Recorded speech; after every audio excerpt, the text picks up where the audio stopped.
Hello out there, Mr. Drybones here, and I've got a short list of titles for you that are not made by Nintendo and not RPGs that are available on the 3DS eShop that you can still get before the shop closes on the 27th.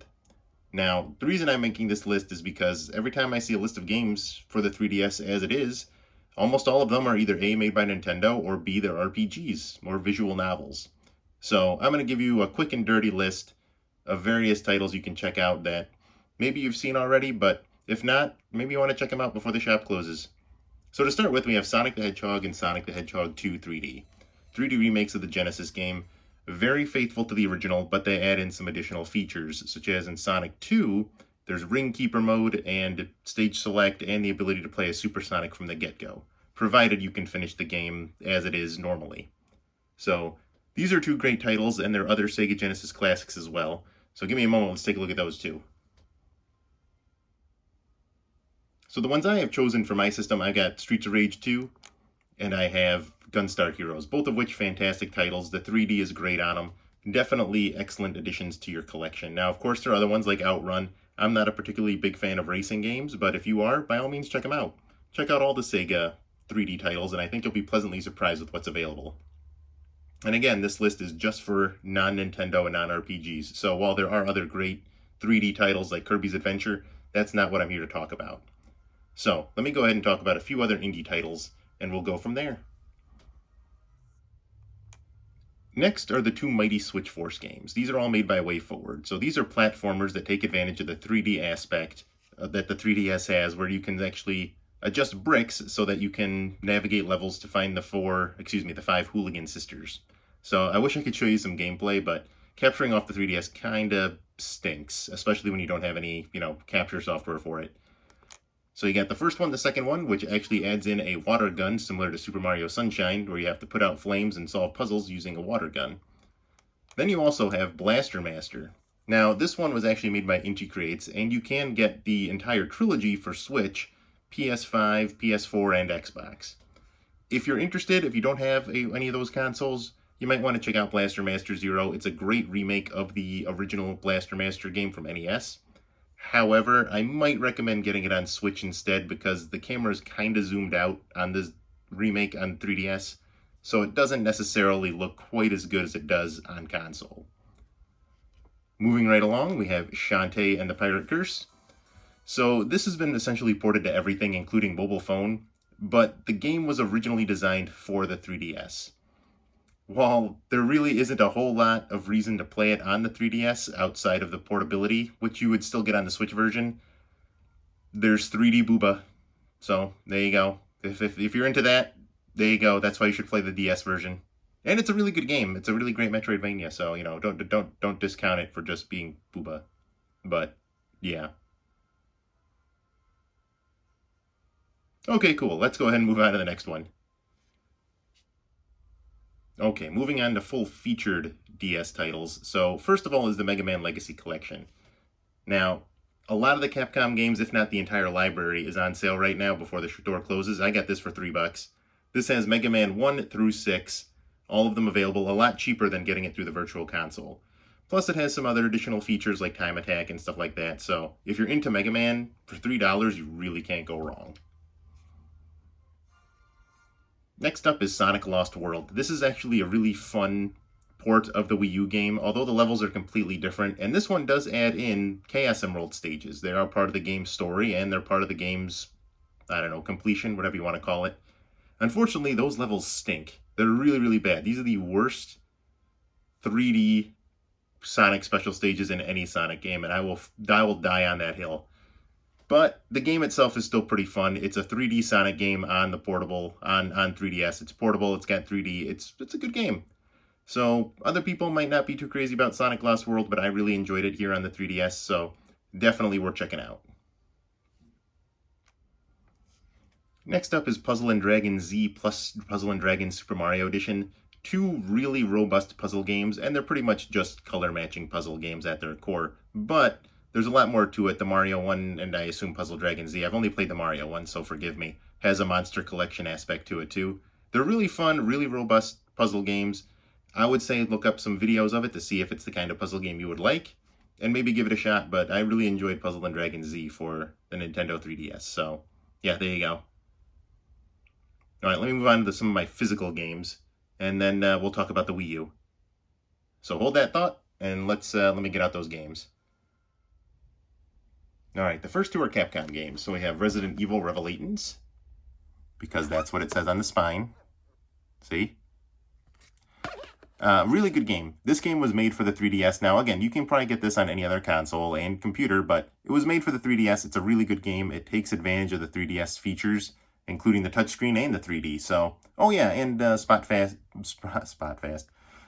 Street Pass features. So if you happen to pass somebody who also has the game, you might send them items or missions that they can complete on their version of the game, and you can complete them on yours. So definitely worth checking out. I would highly recommend Resident Evil Revelations if you haven't played it before. It goes back to the roots of the series, and it's just a really fun game overall. Next up, Super Street Fighter 4, one of the few fighting games on the system. I really like this game. This is one of the first 3DS games I got. You can see I still have mine with the slipcover and everything too, see? The hologram. Anyway, and then Dragon Ball Z, which we talked about on a previous video that I've done. I'll talk about that before Street Fighter real quick. So yeah, check out my other video about 3DS games that you should check out that not other people are talking about. Really cool. It's almost like a prototype for Dragon Ball FighterZ. All right, and lastly, you can go back to Street Fighter. So, although it's not quite as pretty as the console version of the game, it actually still plays really well. It's got some neat features for beginners, like touchscreen mode. Whoops, I'm touching, game hit the Eevee. What was I saying? Oh, yeah. And it has some cool Street Pass features as well. So, yeah, if you're looking for a fighting game, this is actually a really good one. It's not graphically very impressive, but it actually plays really well on the 3DS. So, I definitely recommend checking it out.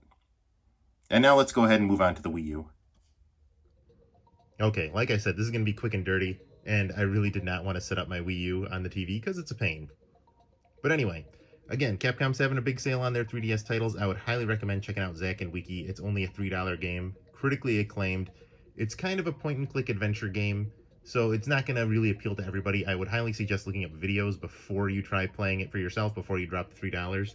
But if you're looking for something completely different, I would highly recommend checking out Zack and Wiki, this quest for Barbados' treasure. Really cool game, and very challenging. So if you're looking for something that's hard, that's going to give you, something to do, I'd highly recommend checking that out. All right, jumping over to the indie games, we have Dungeons & Dragons, Chronicles of Mystaria, which is the two Dungeons & Dragons arcade games that Capcom made back in the, the late 80s, early 90s. Fun games, really good arcade games, especially if you have people to play with. Next, we have DuckTales Remastered, which is a fantastic remake of the NES platformer. I've seen people recommend this already, and I can't recommend it enough. They went the extra mile and even brought in almost the entire cast from the Disney cartoon show, so it's definitely worth checking out. Next up, fans of Sonic will want to check out Freedom Planet, which is basically a throwback to the Sega Genesis games from Sonic the Hedgehog, as well as other Sega Genesis games, a love letter to that entire console. So if you're into Sega Genesis platformers, definitely check it out. If you're a fan of F-Zero, you have Fast Racing Neo, which is kind of a throwback to the Wipeout and F-Zero X. Really cool games. And let's see. Yes, Affordable Space Adventures. That one, I haven't played it personally, but everybody else has it on their lists. It's not made by Nintendo. It's not an RPG, so yeah, check it out. And lastly is a pick from the Virtual Console. And that would be, where is it? There it is, Bomberman 64. I cannot sing the praises of Bomberman 64 enough. It's one of my favorite Nintendo 64 games, and I will say this, there's nothing else like this out there. It's kind of a 3D puzzle platformer where Bomberman can't jump, but you can use his bombs to jump. Check out some videos online, see if it's for you. If you're looking for a challenging single-player Bomberman title, not even a Bomberman title, just a challenging single-player game, definitely check this out. Now, of course, none of the Virtual Console games are on sale, but Bomberman 64 is a great game. It's got a fantastic 4-player multiplayer. The story mode is very good. You can beat the story mode with some difficulty. It takes some getting used to. It's definitely an acquired taste. But if you're willing to stick it out and go for 100% completion, you will see some really good, challenging ideas in the secret world. So yeah, if you're looking for a unique N64 title that I really don't see many people promoting that on the eShop, is Bomberman 64. Definitely check this one out. I can't talk about its praises enough. All right, let me talk about some of the physical games I have that you can still get on the eShop. So let's move over to that. All right, let's go. So the first two are ones that I've had in my other video. So Batman Arkham City, really good game, really good port of the original game with some neat Wii U features such as the map, being able to swap items using the touchscreen. And when you get calls from characters, it's a little bit more immersive because the calls come through the gamepad. So really cool. Highly recommend this one. Tekken Tag. Only get this one on the Wii U. There's some exclusive Wii U features like the training lab and the mushroom mode and some additional Nintendo skins that you can only get on this. So these two I've already talked about, so we're going to get through those real quick. Next up, we have Deus Ex Human Revolution. This is considered the definitive version of the Deus Ex game. Really neat game. I guess this kind of falls into an RPG, but I guess I'm going to break the rules on my own video here. But the developer of the game considered this to be the definitive version. It was made for the Wii U, and as far as I know, this is the only way to get the physical version of the director's cut. So yeah, check it out. And then next we have both Sonic games for the Wii U. So Sonic Racing Transformed, a neat alternative to Mario Kart. So if you're bored of Mario Kart, and I don't know why you would be, although maybe if you only had a Wii U, I guess that's not getting the DLC. That's been, the wave of DLC. Anyway, good racing game. Takes some of the ideas from Mario Kart, or I should say it inspired some because of the, boats and flying sections. Cool game. Definitely check it out. Then Sonic Lost World. Again, I kind of like the Sonic Lost World game. It's a neat platformer, has Sonic's parkour abilities, good story, neat depiction of Eggman, which definitely I think people underrate how powerful Eggman is, but that's another discussion. But yeah, there you go. A few more quick 3D Wii U recommendations. And then lastly, Zombie U. This one is, I'm sure, on everybody else's list, but this is a game that was made specifically for the Wii U, takes advantage of the gamepad, hard as nails, really good game. Very scary too, or even a single zombie is a threat. So yeah, there you go. There's my list of games that you should check out before the eShop closes that are not made by Nintendo and are not RPGs. Well, except for maybe Deus Ex, but we'll break the rules for that one. Anyway, that's all I got for you. Like I said, this is going to be a quick and dirty video. But thank you for watching, and I'll see you next game. Good night, everybody.